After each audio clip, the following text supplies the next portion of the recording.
রাঙামাটিতে কারাগারে বীর বাহাদুর নামে এক কয়েদির মৃত্যু হয়েছে। ১৪ আগস্ট সকালে রাঙামাটি জেনারেল হাসপাতালে আনার আগেই তার মৃত্যু হয় বলে জানিয়েছেন আবাসিক চিকিৎসক মোহাম্মদ শওকত আকবর।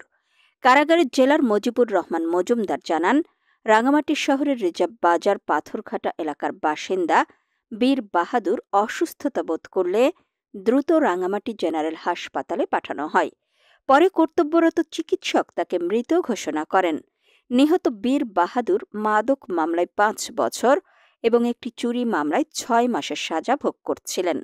তিনি আরও জানান, জেলা প্রশাসন থেকে ময়না তদন্তের জন্য একজন নির্বাহী ম্যাজিস্ট্রেট নিয়োগ করা হয় এবং ময়না তদন্ত শেষে মরদেহ পরিবারের কাছে হস্তান্তর করা হয়। চিকিৎসক মোহাম্মদ শওকত আকবর বলেন, কারাগার থেকে একজনকে নিয়ে আসা হয়, তবে হাসপাতালে নিয়ে আসার আগেই তার মৃত্যু হয়।